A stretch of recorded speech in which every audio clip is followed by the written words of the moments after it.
Hola, muy buenas, bienvenidos a todos. En el vídeo de hoy vamos a continuar con el tema de los circuitos RC, donde vamos a ver las formas rectangular y polar y también vamos a realizar operaciones con números complejos. Esto que vamos a ver en este vídeo nos va a venir muy bien para los siguientes vídeos cuando veamos cómo obtener la impedancia, y recordar que la impedancia es la oposición a la corriente, donde simplemente tenemos los efectos tanto del resistor como del capacitor. Bueno, pues ¿en qué consiste la forma rectangular? Vamos a verlo rápidamente. Mirad, nos dice lo siguiente, que una cantidad fasorial se representa en forma rectangular mediante la suma algebraica del valor real de la coordenada y del valor imaginario de la coordenada, expresado en la siguiente forma. Ya vemos que aquí tenemos la forma general.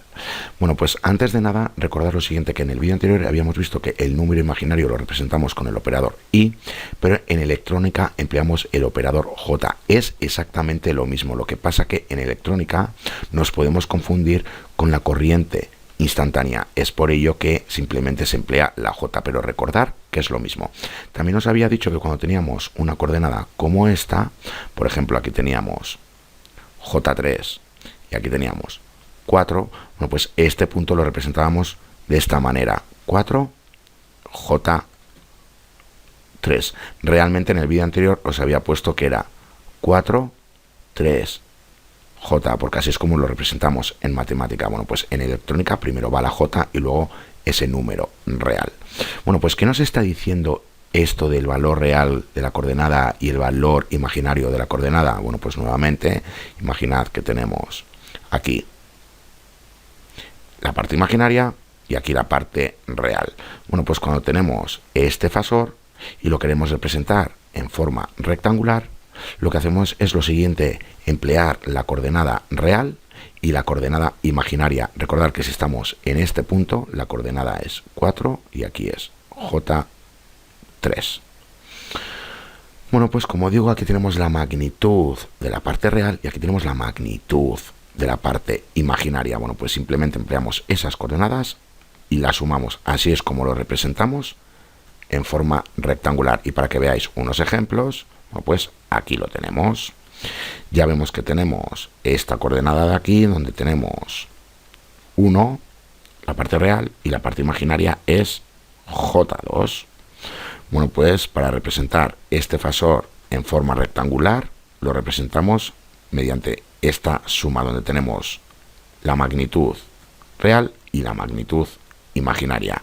Y lo mismo para estos ejemplos. Ya vemos que aquí estamos con J4 y aquí estamos con menos 4. Ya sabemos que la coordenada sería menos 4, J4. Bueno, pues si lo sumamos, tenemos la representación rectangular de este fasor, y así con los demás ejemplos. Ahora bien, al igual que tenemos la forma rectangular, también tenemos la forma polar. ¿Cuál sería la forma polar? Bueno, pues nos dice lo siguiente, que las cantidades fasoriales también se pueden expresar en forma polar, la cual se compone de la magnitud fasorial y la posición angular con respecto al eje real positivo, expresada de la siguiente forma general. Aquí lo tenemos. Nuevamente, si tenemos este fasor,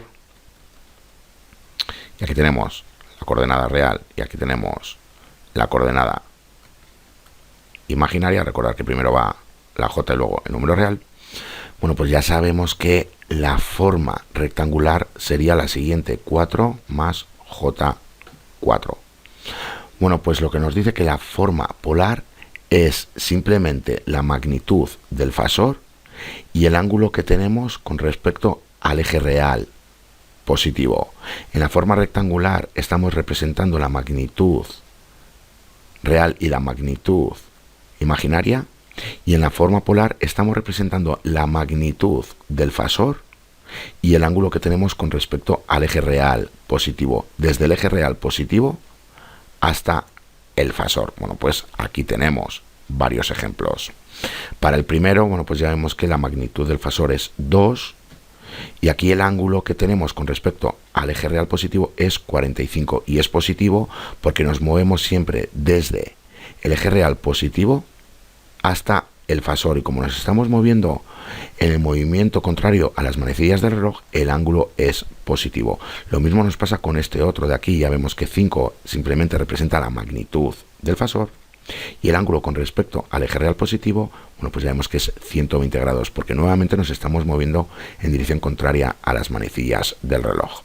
¿Qué nos pasa con este otro de aquí? Nuevamente aquí tenemos la magnitud del fasor, que son 8, y aquí tenemos ese eje real positivo y nos tenemos que mover hacia el fasor. Bueno, pues como nos estamos moviendo en la dirección de las manecillas del reloj, eso significa que este ángulo es negativo. Y lo mismo nos pasa con este otro. Ya vemos que este fasor, la magnitud es 4, pero que el ángulo con respecto al eje real positivo tiene que ser negativo. ¿Por qué? Porque nos estamos moviendo desde el eje real positivo hacia el fasor en dirección a lo que le hacen el movimiento de las manecillas del reloj. Por eso este ángulo de aquí y este ángulo de aquí son negativos y estos dos son positivos. Siempre que nos movamos en dirección contraria a las manecillas del reloj hacia el fasor desde el eje real positivo, el ángulo es positivo, y siempre que nos movamos en dirección a lo que le hacen las manecillas del reloj desde el eje real positivo hacia el fasor, el ángulo va a ser negativo. Ahora bien, podemos pasar de la forma rectangular a la forma polar y de la forma polar a la forma rectangular. ¿Cómo lo hacemos? Bueno, pues antes de nada, imaginad lo siguiente. Ya hemos visto que aquí tenemos la forma rectangular, donde estamos indicando cuál es la parte, o mejor dicho, la magnitud real, y cuál es la magnitud imaginaria. Y esto, bueno, pues lo representamos en forma rectangular de esta manera. Pero acabamos de ver que la forma polar es la magnitud del propio fasor y el ángulo con respecto al eje real positivo. ¿Qué es lo que tenemos aquí realmente? Aquí tenemos un triángulo rectángulo, donde los catetos, bueno, pues ya sabemos que aquí tenemos la parte real y aquí tenemos la parte imaginaria. Y aquí tenemos la hipotenusa. ¿Cómo obtenemos nosotros la hipotenusa? A partir del teorema de Pitágoras, que ya sabemos que tenemos hipotenusa al cuadrado es igual a al cateto al cuadrado más el otro cateto al cuadrado. Bueno, pues para que lo veáis, aquí lo tenemos. Aquí tenemos la conversión de forma rectangular a forma polar. Bueno, pues como digo, lo que tenemos realmente aquí son triángulos rectángulos. Y ya sabemos que aquí tenemos un cateto, que es la parte real, que se representa con A, y aquí tenemos el otro cateto que se representa con B, que hace referencia a la parte imaginaria. Lo que pasa es que solo nos quedamos con la parte real de la parte imaginaria. Y nosotros ya sabemos que cuando tenemos un triángulo rectángulo, bueno, pues tenemos cateto al cuadrado más el otro cateto al cuadrado, nos da la hipotenusa al cuadrado, que es la magnitud del fasor. Bueno, pues con el teorema de Pitágoras obtenemos nosotros la magnitud del fasor. Recordar que si tenemos un triángulo, rápidamente, bueno, pues el teorema de Pitágoras nos dice lo siguiente, que aquí tenemos un área y aquí tenemos otro área. Bueno, pues si sumamos estas dos áreas es igual al área que obtenemos en esta parte de aquí. Bueno, pues como digo, tenemos el área que obtenemos aquí, y esto es igual a el área que tenemos de este cateto más el área que tenemos en el otro cateto, y luego despejando, pues obtenemos esta fórmula. Ahora bien, para los ángulos, bueno, pues fijaros en una cosa. Aquí tenemos el primer cuadrante, aquí el segundo, aquí el tercero y aquí el cuarto. Ya sabemos que nos tenemos que mover desde el eje real positivo hasta el fasor. Si lo hacemos en dirección contraria al movimiento de las agujas del reloj, este ángulo va a ser positivo. Bueno, pues eso es lo que nos pasa en el primer cuadrante, pero en el último cuadrante, como nos estamos moviendo en dirección a la que lo hacen las manecillas del reloj, este ángulo es negativo. ¿Qué nos pasa con el segundo cuadrante? Bueno, pues nosotros lo que vamos a obtener en este triángulo es este ángulo que está con respecto al eje real negativo. Y si os fijáis, como nos estamos moviendo en dirección a lo que lo hacen las manecillas del reloj, este ángulo es negativo, pero necesitamos el ángulo con respecto al eje real positivo, y como nos estamos moviendo en dirección contraria a las manecillas del reloj, este ángulo ya sabemos que es positivo. Como este ángulo es positivo y como dato tenemos este otro que es negativo y sabemos que desde este punto hasta este punto tenemos 180 grados, para obtener este ángulo de aquí tenemos que emplear esta resta, porque ya sabemos que tenemos 180 menos este ángulo es igual a este ángulo que es positivo. Ahora bien, ¿qué nos pasa con el tercer cuadrante? Nos pasa exactamente lo mismo. Lo que obtenemos es el ángulo que tenemos desde el eje real negativo hasta el fasor, y como nos estamos moviendo en dirección contraria a las manecillas del reloj, sabemos que este de aquí, este ángulo es positivo, pero necesitamos el otro ángulo que va desde el eje real positivo hasta el fasor, y como lo estamos haciendo el movimiento en el mismo movimiento que lo hacen las manecillas de las agujas del reloj, este va a ser negativo. ¿Cómo obtenemos este valor negativo? Bueno, pues lo que tenemos que hacer, como ya sabemos que desde este punto a este punto hay 180 grados, bueno, pues si lo convertimos en negativo, es decir, tenemos menos 180 más el ángulo que tenemos aquí, obtenemos este ángulo pero negativo. Bueno, pues recordar lo siguiente, que cuando este ángulo es negativo, bueno, pues simplemente hacemos esto, 180 menos el ángulo, y cuando este ángulo es positivo, bueno, pues tenemos menos 180 más ese ángulo de ahí.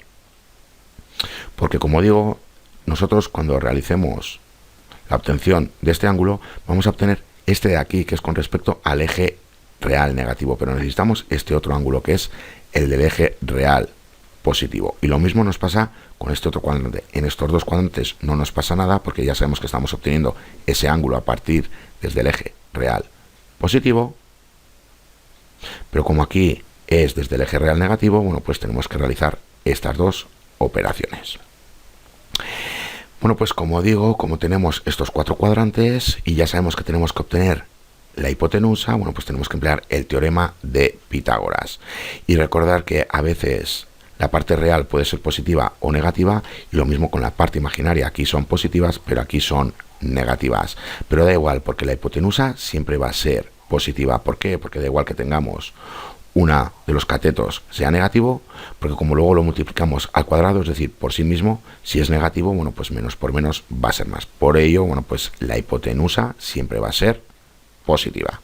Bueno, pues así es como obtenemos realmente nosotros la magnitud del fasor, empleando la magnitud real y la magnitud imaginaria. Recordar que cuando tenemos representado un fasor en la forma rectangular, estamos con la parte real más la parte imaginaria. Recordar las coordenadas, que son estas de aquí. Bueno, pues tenemos al cuadrado más la parte real del número imaginario al cuadrado, y esto nos da la hipotenusa al cuadrado. Al despejar ya sabemos que tenemos la magnitud del fasor. ¿Y cómo obtenemos nosotros el ángulo? Bueno, pues simplemente tenemos que emplear la tangente inversa de esta división, donde tenemos en el numerador la parte real del número imaginario entre la parte real. Y como digo, esto es el inverso de la tangente. Bueno, pues resumiendo, aquí tenemos las diferentes ecuaciones. Aquí tenemos cómo obtener la hipotenusa empleando el teorema de Pitágoras. Aquí cómo obtener el ángulo empleando el inverso de la tangente de esta división de aquí, donde en el numerador tenemos la parte real del número imaginario y en el denominador tenemos la parte real. Recordad que estas son las coordenadas. Cuando teníamos representando la forma rectangular teníamos esas coordenadas. Bueno, pues aquí tenemos lo que va en el denominador y aquí lo que tenemos en el numerador. Y recordar que como a veces la parte real puede ser positiva o negativa, y lo mismo con la parte imaginaria, por eso ponemos aquí más y menos, simplemente como recordatorio. Y también recordar lo siguiente, que para el segundo cuadrante y el tercer cuadrante lo que estamos obteniendo es este ángulo. Y aquí empleando esta fórmula, bueno, pues para obtener este ángulo ya sabemos que tenemos que emplear o bien esta ecuación o bien esta otra. Cuando este ángulo es negativo, porque ya sabemos que nos estamos moviendo en dirección a las manecillas del reloj desde el eje real negativo, bueno, pues como este es negativo tenemos que emplear esta resta, y cuando este es positivo, porque nos estamos moviendo en dirección contraria a las manecillas del reloj. Para obtener este otro ángulo, bueno, pues ya sabemos que tenemos que hacer que sea menos 180 más el ángulo. Por eso, bueno, pues aquí tenemos más menos y aquí tenemos menos más. Cuando 180 es más, como nos pasa aquí, este de aquí tiene que ser negativo. Y cuando 180 es negativo, este tiene que ser positivo. Por eso aquí tenemos más menos y aquí tenemos menos más. Bueno, pues uniendo lo del ángulo, llegamos a esta ecuación general. Y por último, bueno, pues ya sabemos que la representación rectangular es equivalente a esta representación polar. Bueno, pues sabiendo todo esto, vamos a realizar unos ejercicios. Mirad, tenemos que convertir los siguientes números complejos de forma rectangular a forma polar, determinando la magnitud y el ángulo. Bueno, pues ya vemos que nos están dando la forma rectangular. Vamos a comenzar por A. Ya vemos lo siguiente, que si lo dibujamos, como la parte real, la magnitud real, es positiva y la magnitud imaginaria también es positiva, eso significa que estamos en el primer cuadrante. Bueno, pues tenemos que saber cuál es la magnitud de este fasor y cuál es el ángulo que tenemos aquí, que el que vamos a obtener ya sabemos que es con respecto al eje real positivo, y como nos estamos moviendo en dirección contraria a las manecillas del reloj, este ángulo va a ser positivo.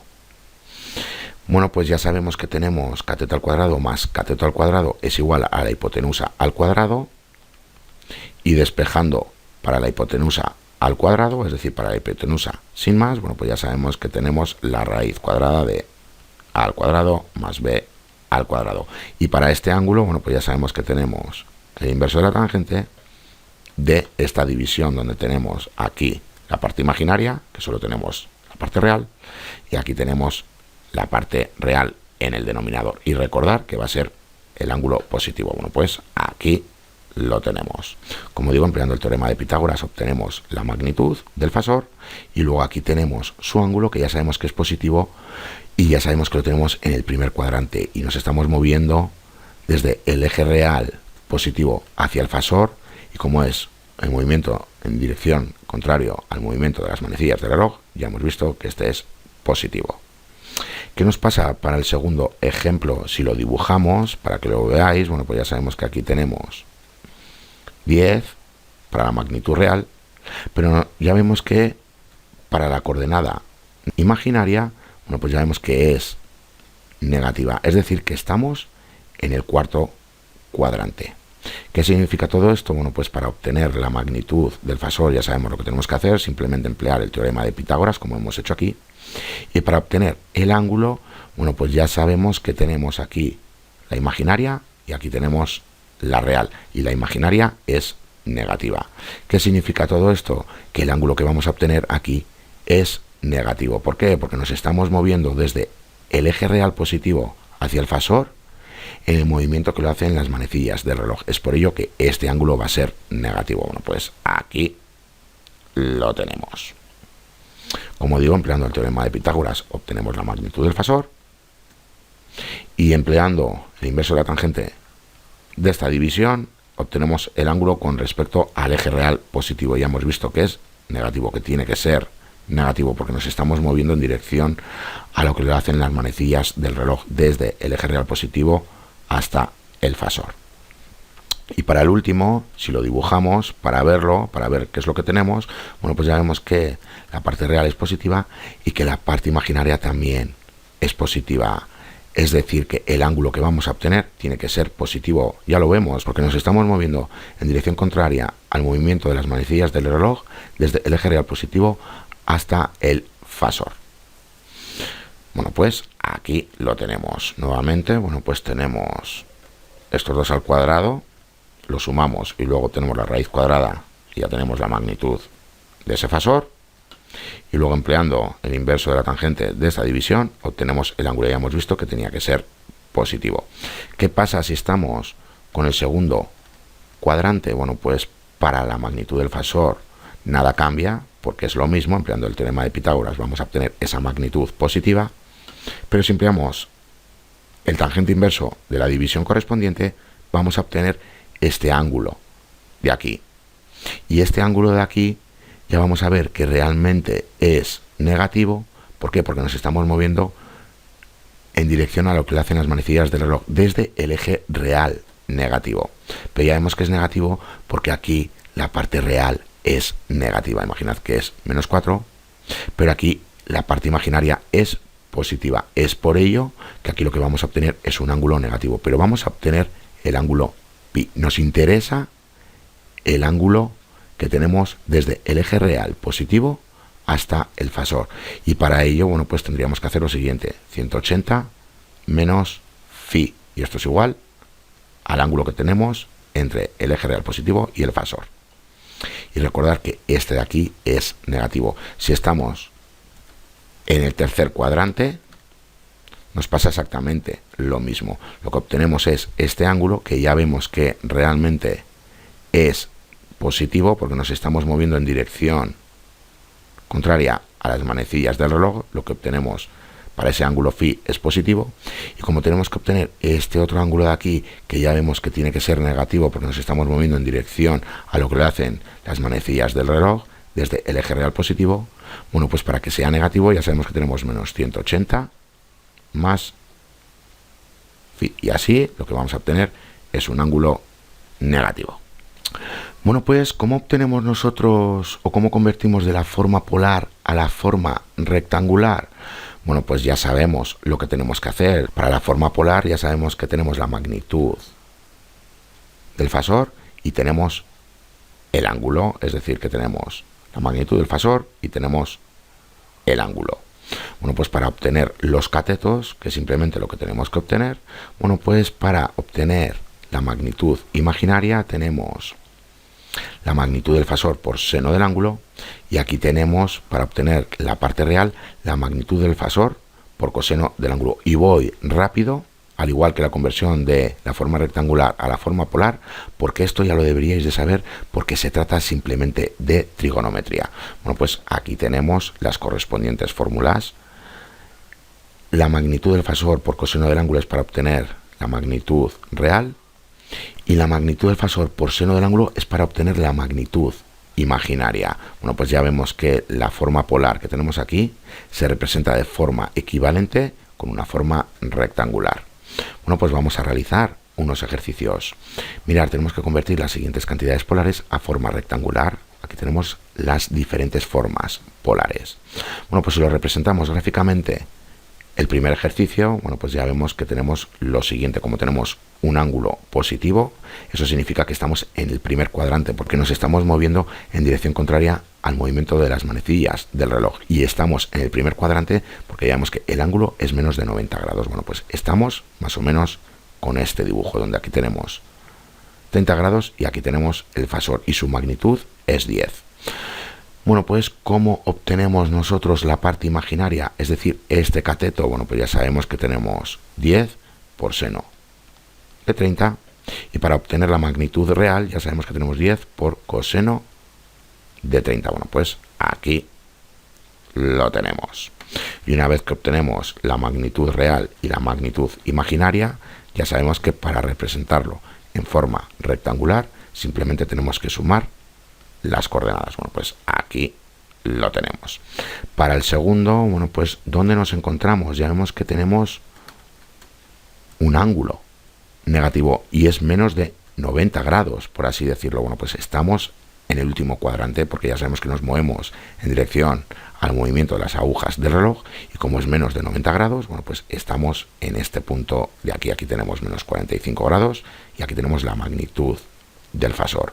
Nuevamente, para obtener la parte imaginaria, es decir, la magnitud imaginaria, este cateto, bueno, pues ya sabemos que tenemos 200 por seno de menos 45, y para obtener la parte real, este cateto de aquí, ya sabemos que tenemos 200 por coseno de menos 45 grados. Bueno, pues aquí lo tenemos. Y una vez que tenemos ambas magnitudes, bueno, pues ya sabemos que tenemos la real menos la imaginaria. Aquí lo tenemos. Y para el último, ya vemos que también estamos en el último cuadrante, es decir, en el cuarto cuadrante. ¿Por qué? Bueno, pues porque ya sabemos que como es negativo nos estamos moviendo en dirección al movimiento de las agujas del reloj, y como es menos de 90 grados, bueno, pues estaríamos en este punto de aquí. Si fuese mayor de 90 grados Y al ser negativo, bueno, pues estaríamos en el tercer cuadrante, porque a partir de ahí los que tenemos aquí son positivos. Bueno, pues como digo, aquí tenemos la magnitud, que es 78, y aquí tenemos su ángulo. Para obtener los catetos, bueno, pues para la parte imaginaria, nuevamente ya sabemos que tenemos 78 por seno de menos 26 grados, y para la parte real ya sabemos que tenemos 78 por coseno de menos 26 grados. Bueno, pues aquí lo tenemos. Y nuevamente, una vez que tenemos ambas magnitudes, esta la podemos redondear y nos quedaría lo siguiente: 70 más, perdón, menos, porque es negativo, j, 34,16. También podemos redondear esto y nos quedaría 70 menos j por 34. Bueno, pues aquí tendríamos el resultado. Aquí no he redondeado la parte imaginaria, pero sí que he redondeado la parte real. Aquí es 70, no 78. Bueno, pues ya hemos visto cómo pasar de la forma rectangular a la forma polar, y para ello tenemos que emplear el teorema de Pitágoras para simplemente obtener la magnitud del fasor, y luego para obtener el ángulo ya hemos visto que teníamos el inverso de la tangente de esta división, donde tenemos aquí la parte imaginaria y aquí la parte real.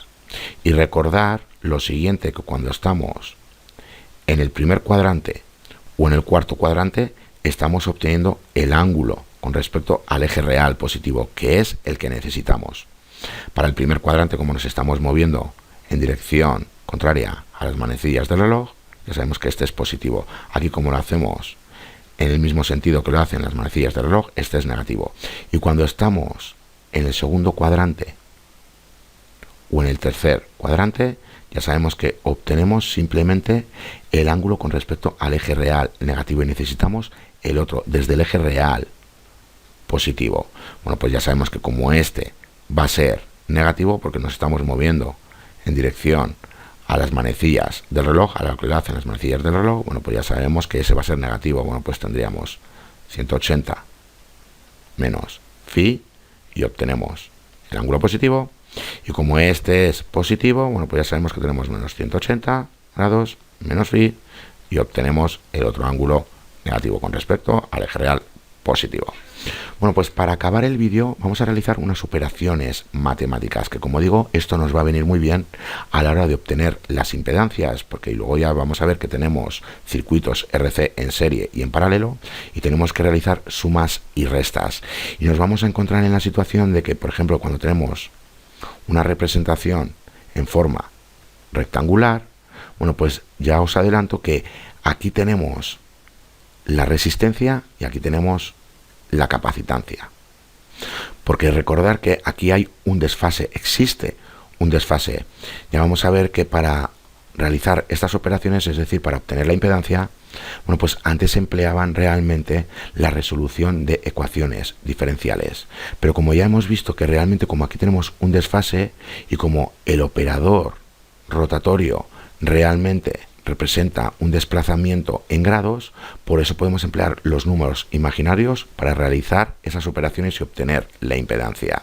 Bueno, pues como necesitamos realmente sumar números complejos que estén en la forma rectangular o en la forma polar, necesitamos saber cómo se realizan esas operaciones.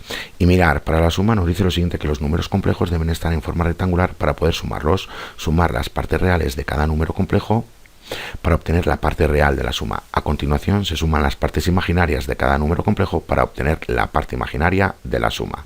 Y para la sustracción, bueno, pues es realmente lo mismo. Nos dice que los números deben estar en forma rectangular para poder restarlos y que tenemos que restar las partes reales de los números para obtener la parte real de la diferencia.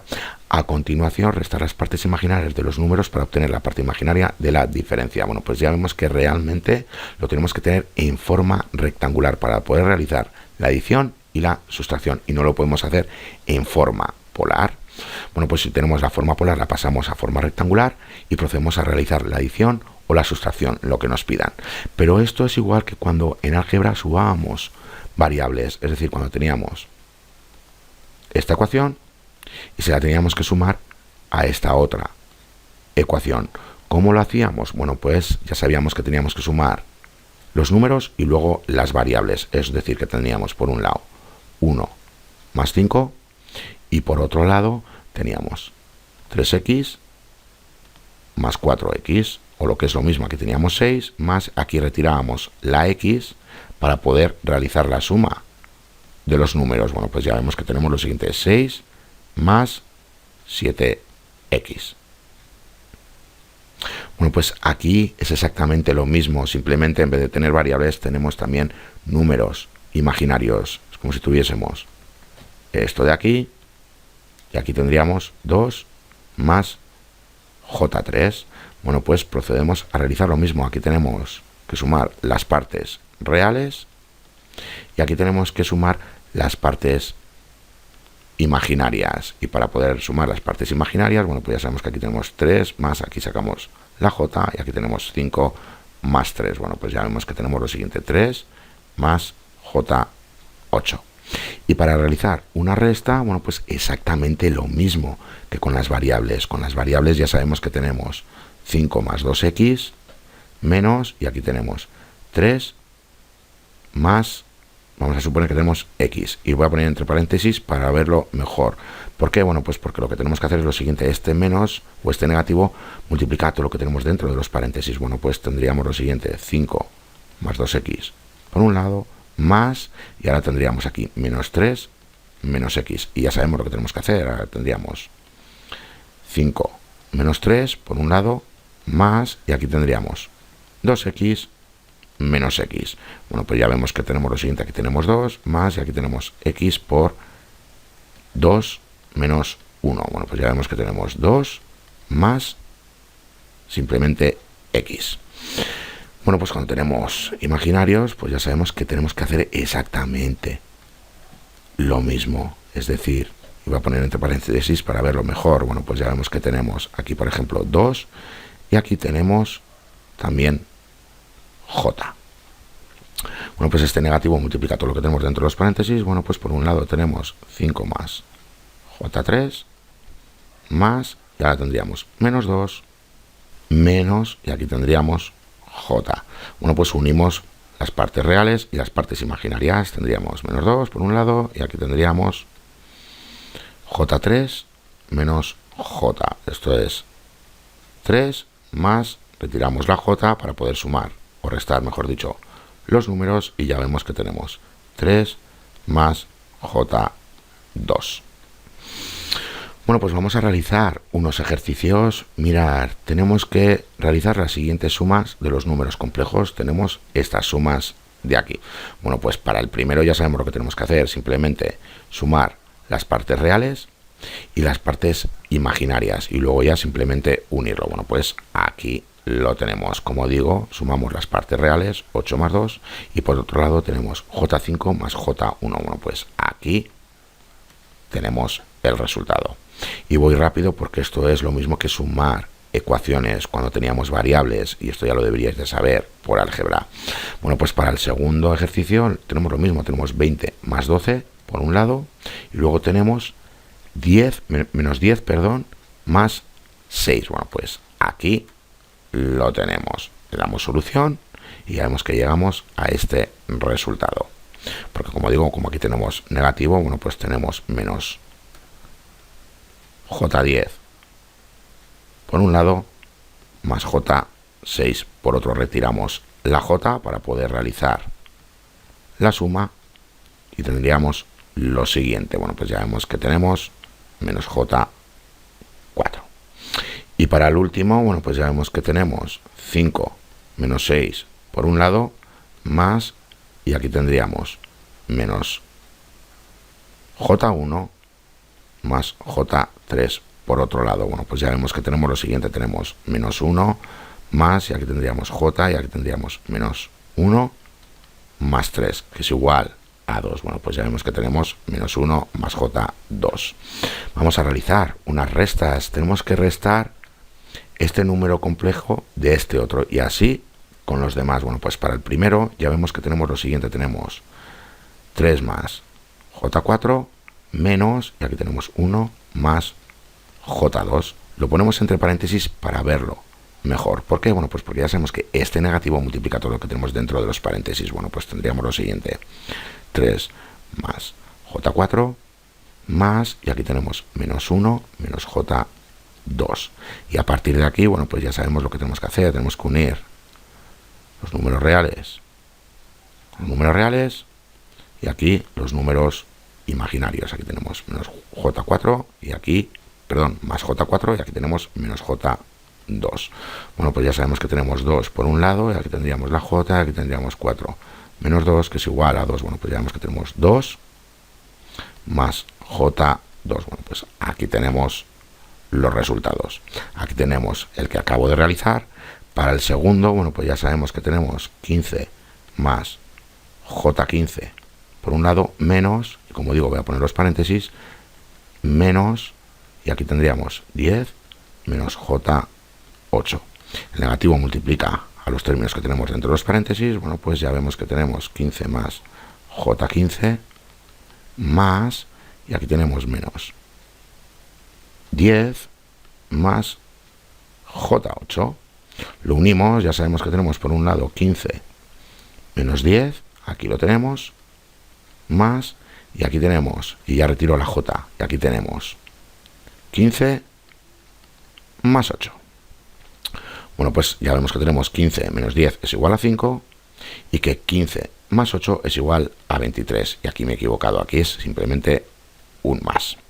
Bueno, pues para el último, como digo, esto es un más, y para el último ya vemos que tenemos lo siguiente, ¿eh? Lo mismo, tenemos 3,5 menos J, perdón, porque restar este de este, como digo, esto es un más.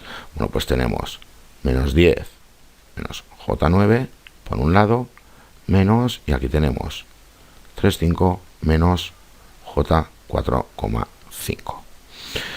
Bueno, pues ya sabemos que tenemos menos 10 menos J9 por un lado, y aquí tenemos más, y aquí tenemos menos 3,5 más J4,5.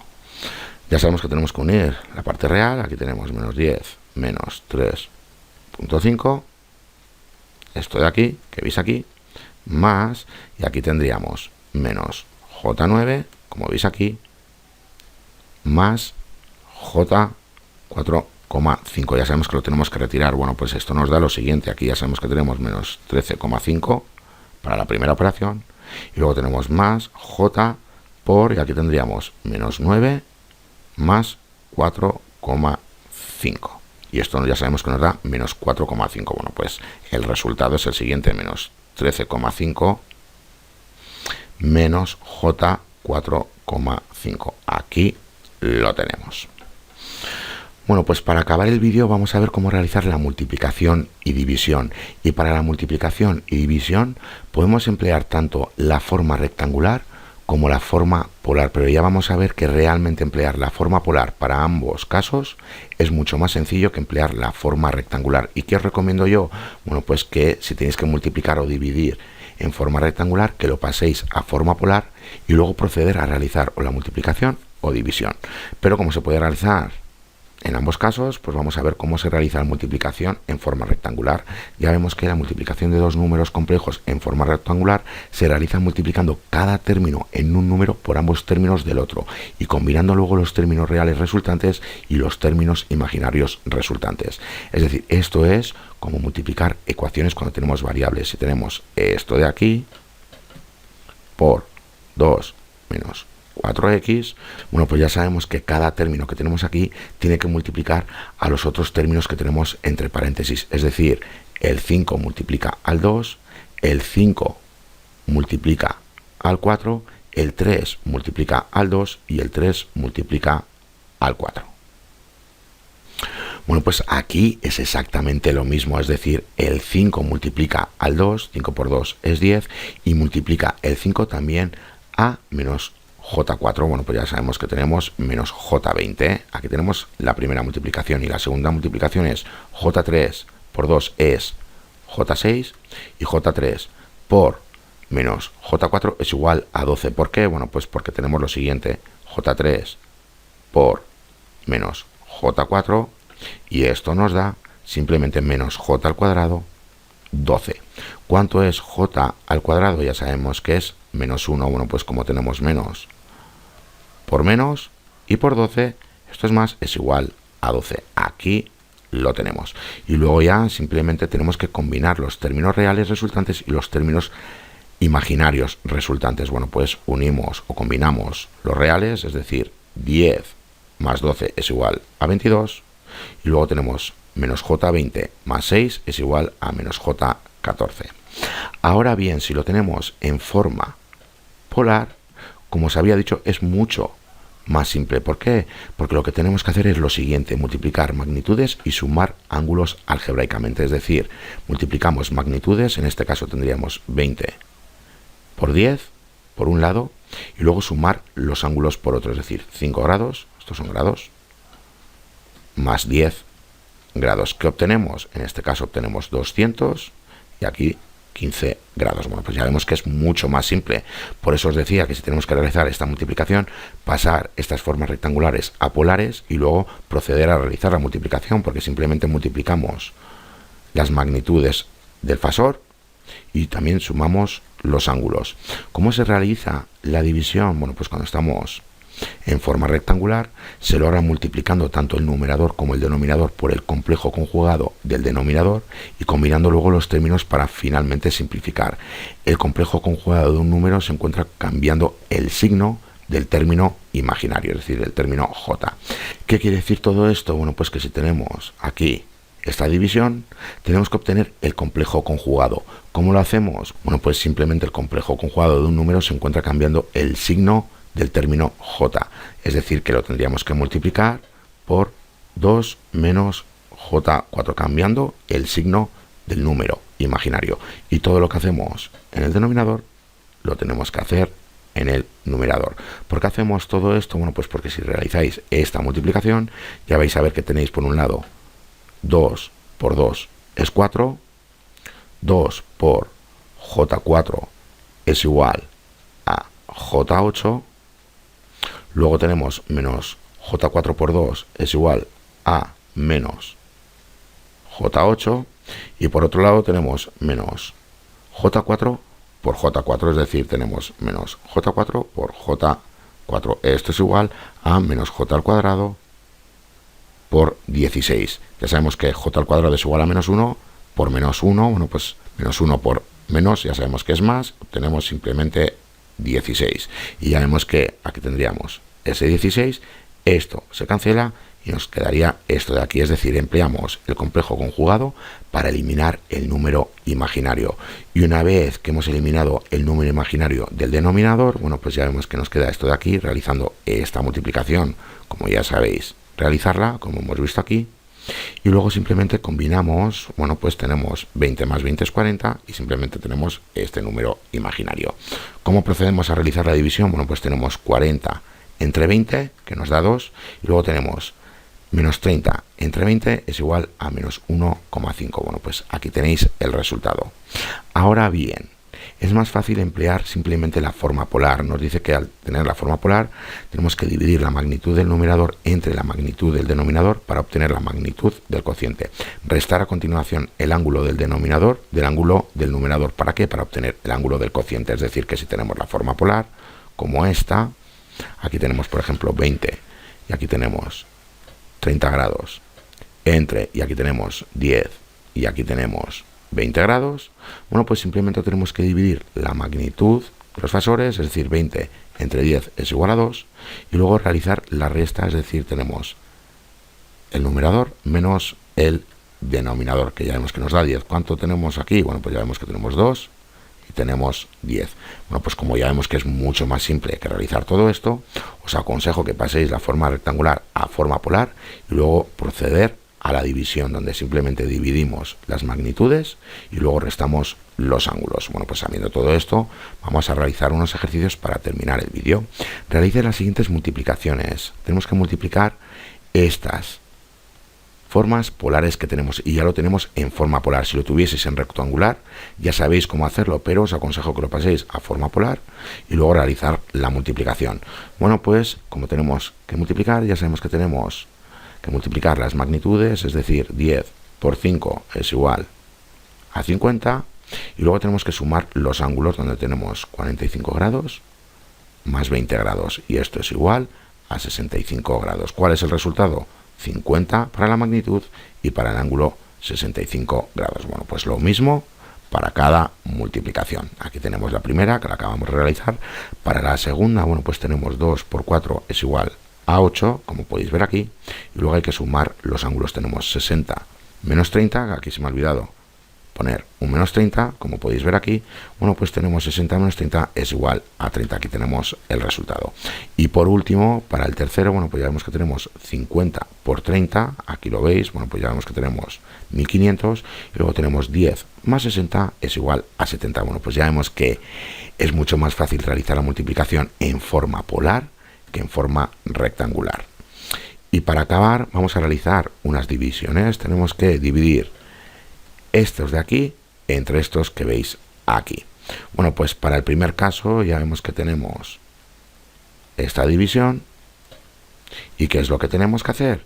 Bueno, pues tenemos que dividir las magnitudes y luego realizar la resta numerador menos denominador. Bueno, pues ya vemos que tenemos 100 entre 25 es igual a 4 y luego tenemos 50 menos 20 que es igual a 30. Bueno, pues aquí tenemos la primera operación y a partir de ahí tenemos que hacer lo mismo. Si tuviésemos las formas rectangulares, bueno, pues las pasáis a polares y simplemente realizáis la división. Si queréis dividir las formas rectangulares, bueno, pues recordar que tenéis que obtener el complejo conjugado del denominador, que simplemente si tenemos este denominador es cambiar de signo el número complejo, es decir, esto de aquí, y multiplicarlo tanto al denominador como al numerador, y con ello en el denominador se va a eliminar el número imaginario. E imaginad que nos queda esto de aquí. En el numerador tenemos 50 más, por poner un número, 10j, y aquí nos ha dado 2.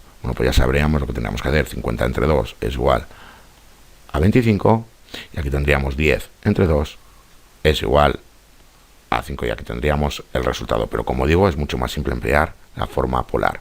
Bueno, pues aquí tenemos el resultado de la primera división. Aquí lo tenemos. Para la segunda, bueno, pues tenemos 15 entre 3, que es igual a 5, y aquí tenemos 10 menos 30, bueno, pues ya vemos que es igual a 40. Y aquí se me ha olvidado, pero esto es menos. Y para el tercero, bueno, pues ya vemos que tenemos 24 entre 6, que es igual a 4, y luego tenemos 30 menos 12 es igual a 18. Bueno, pues aquí tenemos el resultado. Bueno, pues practicar estas operaciones matemáticas, que ya veis que también son muy simples, porque esto nos va a ayudar muchísimo a la hora de obtener las impedancias cuando estemos con circuitos RC en serie y RC en paralelo, porque vamos a tener que sumar en formas rectangulares fasores que los vamos a representar, como digo, en formas rectangulares. Y como os he adelantado, ya vamos a ver que cuando tenemos esta forma rectangular, bueno, pues la parte real hace referencia a la resistencia y la parte imaginaria a la capacitancia. Bueno, pues hasta aquí este vídeo. Ya en el siguiente vídeo vamos a ver la respuesta sinusoidal y también la impedancia de circuitos RC en serie. Hasta la siguiente.